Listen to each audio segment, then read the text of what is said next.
Today's the 8th of December 2021, 80 years and one day after the attack on Pearl Harbor that drew us into the most expensive and horrific defining event of the 20th century, the Second World War.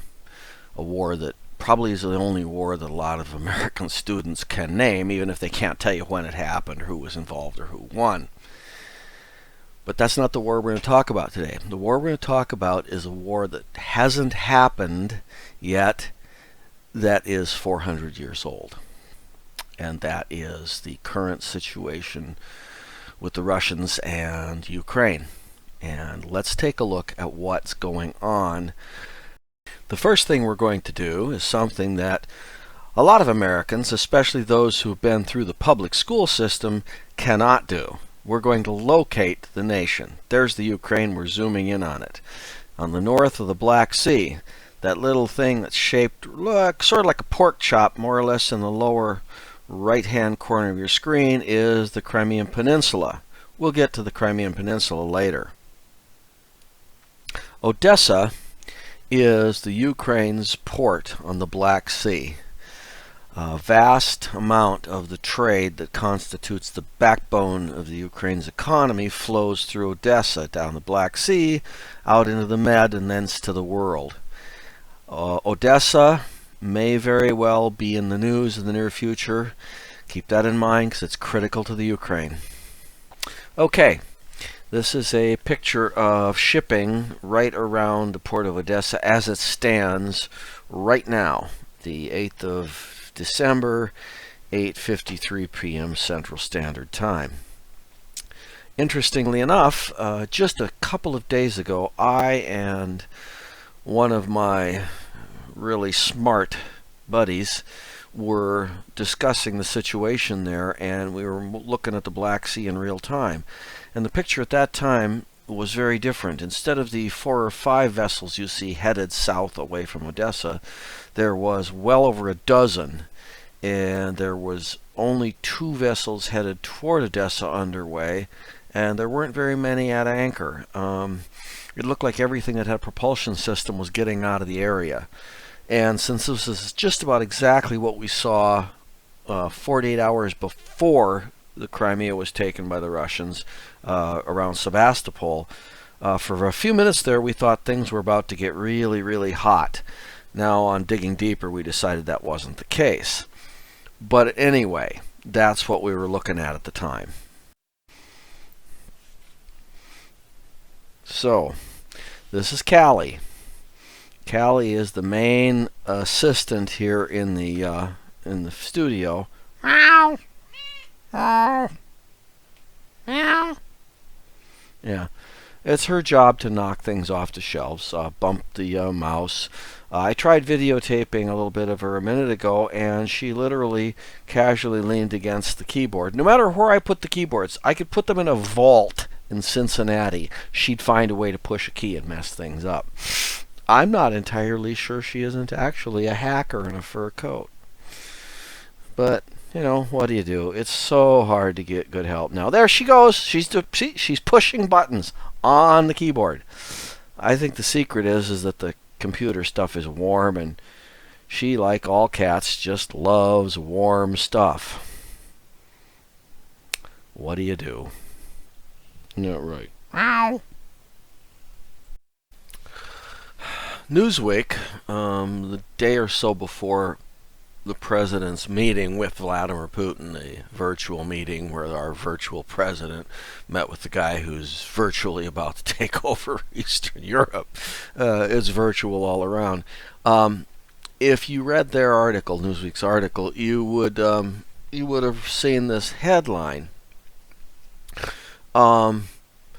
Unfortunately, if you just read that headline, you would assume that Putin's motives were to rebuild the Russian Empire. I got news for the world. Somebody or another has been trying to rebuild the Russian Empire for, I don't know, since the 16th century. Build it, rebuild it, tear it down, rebuild it again. That's not an explanation of anything. The explanation goes much deeper than that. Here's the thing. The Russians have been fighting Turkey, fighting everybody, since what, hang on a second, 1568. They first win. Actually, 1568 to 1570. The war took a couple of years. It was between Ottoman Sultan Selim II. I think he was a grandson Mehmet, the guy who took Constantinople and turned it into Istanbul in 14. Oh God, what was it? 1459, 1468, something like that. Anyway, here's the thing. The war over territory in there, like a lot of other places in the world, has been going on a long time. But there are things you have to understand about Ukraine today that weren't true 100 years ago. For one thing, a big chunk of eastern Ukraine, that's, Russia's here, Ukraine's here. The Russians are going to cross the river and take that part of the Ukraine. That part of Ukraine is already Russian, I think, significant Russian minority. There's a lot of Russian sympathy there. Now, part of that has a very dark origin, seeing as how during the Second World War, Stalin decided that he had very little use for a lot of Ukrainians, and so he shot them, gassed them, carted them off to Uzbekistan and Azerbaijan and places like that just to get rid of them, to depopulate the country. He starved a bunch of them out. Matter of fact, there's a really good book called Bloodlands about what happened to that part of the world, the Ukraine, caught in between the pincers of the Third Reich's war machine and the defensive nature of the Russians. The battle between those two killed an awful lot of people, destroyed an awful lot of things. But anyway, deliberately they put a lot of Russians there because that's what they wanted to be, the breadbasket. The Germans did the same thing too. They got rid of people when they were in charge and transported Germans in there. They wanted Lebensraum, so they did that. So moving in and taking over there, at least part of it, is not going to be all that big a deal. And there's a lot of wins in it for Putin if he decides to do it. For one thing, NATO is going to backpedal really fast. As a matter of fact, this probably will be the end of NATO if he moves, because the Europeans whose homes are heated by Russian natural gas are they're probably not wanting to hack off the Russians all that much by opposing whatever Putin wants to do. The other thing is that taking a little more territory in Ukraine will give them a direct land route to Crimea. Well, and since they have Crimea now, that's probably what they want. Interesting thing is, people pitched a fit in the United States when Putin took Crimea a few years back, the Crimean Peninsula.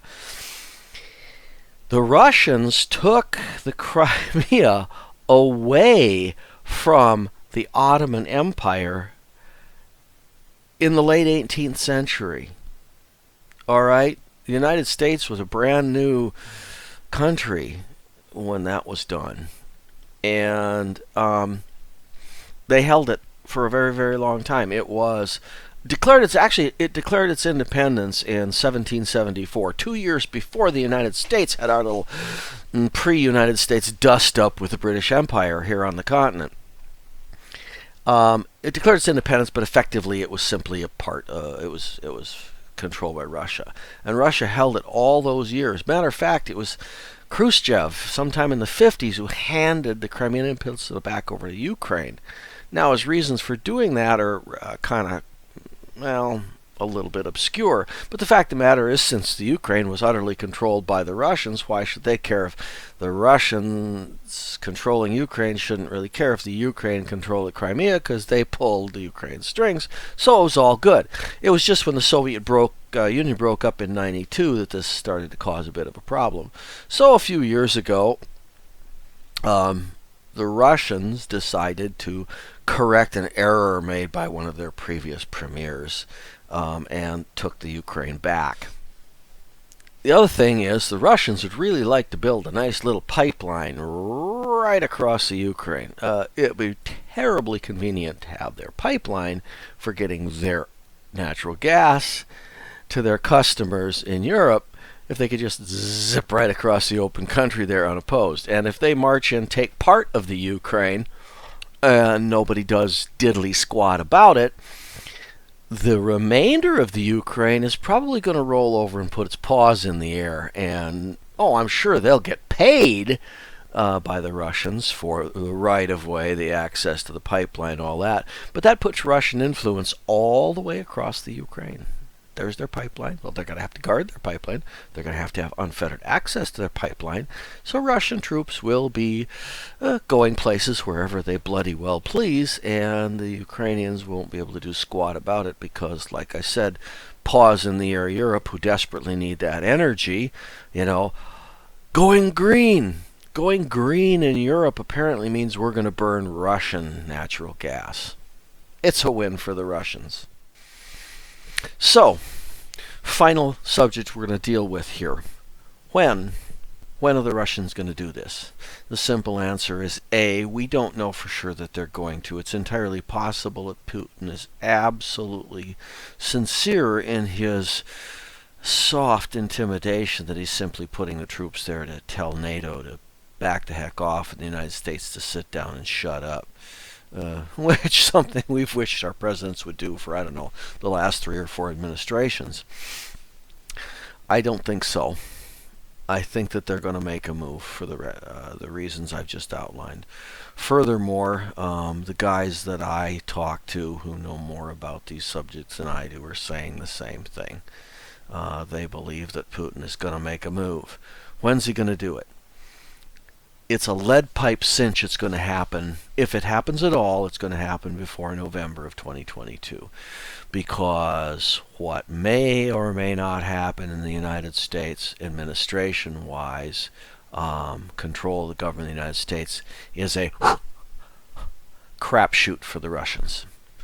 Nobody who wants to do something that is doable under the present political environment anywhere in the world is going to wait to see what happens after 2022. Remember that. It's not just in the Ukraine and the Russians. It's everywhere around the world. It's Chinese with Taiwan. It's North Korea. It's several other. It's Iran. All these countries, if they got something that they think they can get away with now, they're not going to wait. It's now or maybe never. There's pros and cons to moving before then. First of all, I don't know if you've ever seen any of the pictures of warfare in Europe, Second World War, on the Russian front, which was unfortunately for the Ukrainians, Ukraine and Russia. It's grim. It's gruesome. It's really, really bad. We're better at fighting winter wars now than we were then, but still, the ground is frozen. You can traverse it, but there's a lot of other factors. Waiting till the spring risks making travel across country impossible. Honestly, I don't know. Maybe there's a military expert out there who's got a firmer opinion than I do. If I had to take an absolute shot at it, I would say we will know once the spring rains show themselves and we find out what kind of spring it's going to be in that part of the world. I would say probably early summer, early to midsummer. If they haven't moved by fall of 2022, they're not going to. But we'll find out. Thanks for watching, everybody. I appreciate the feedback I've gotten so far. Let me know what you think in the comments, and like and share if you would, please.